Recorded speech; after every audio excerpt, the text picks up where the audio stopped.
Bonjour et bienvenue pour ce tutoriel sur l'utilisation de Cinema 4D. Nous allons donc voir aujourd'hui comment utiliser le plugin Poser Fusion pour Cinema 4D qui permet d'importer des personnages de Poser directement dans Cinema 4D et de les modifier à la volée. Donc nous avons créé ce joli personnage, autant travailler avec des modèles plaisants, dans Poser et nous allons donc l'importer dans Cinema 4D. Donc pour cela, je vais l'enregistrer. Voilà, je l'appelle Jessie. Je l'enregistre. Et je vais donc dans Cinema 4D, où je vais aller chercher donc dans les modules externes le plugin Poser Object, qui est donc issu du plugin Poser Fusion, qui est livré avec Poser Pro.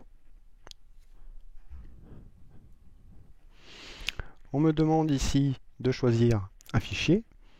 Donc je vais choisir le fichier Jessie que je viens de créer. Et voilà mon personnage qui se charge. Je fais un premier rendu. Et donc vous pouvez constater que mon modèle se charge sans aucune texture.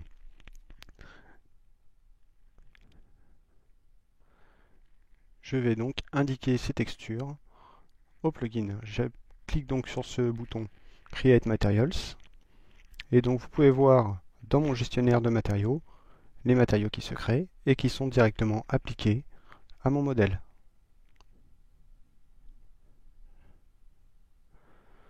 Voilà. Vous pouvez noter également que les maps alpha sont également respectées au niveau de la chevelure. Je fais donc un nouveau rendu et on va constater que tout va très bien.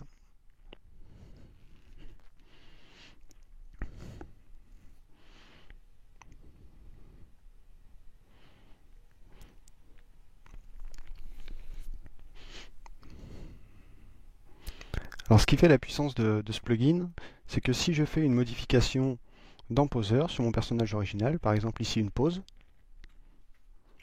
voilà, j'enregistre de nouveau mon personnage,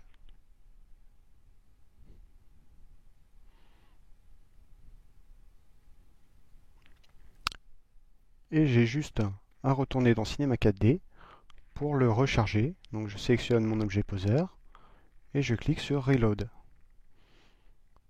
Et mon personnage va automatiquement prendre la pause. Voilà.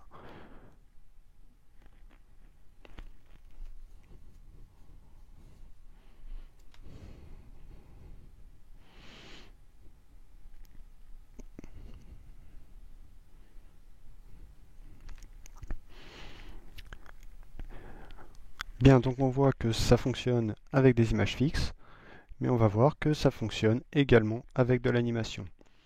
Je retourne donc dans Poser Pro et je vais aller chercher ce que l'on appelle le Walk Designer, qui n'est pas là.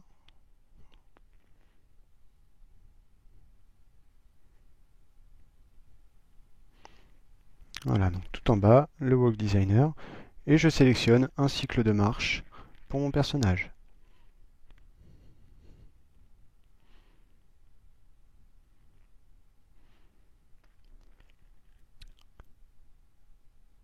Des marches ultra chaloupées s'il en est, je clique sur lecture. Voilà ce que ça devrait me donner. Donc je vais donc retourner dans Cinema 4D. Auparavant, je n'oublie pas bien sûr d'enregistrer mon fichier. Retour donc dans Cinema 4D et je clique une nouvelle fois sur Reload.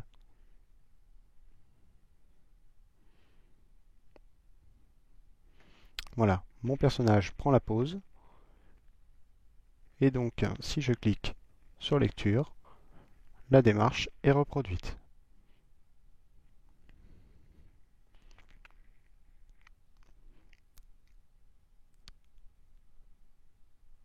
Un petit rendu pour la route.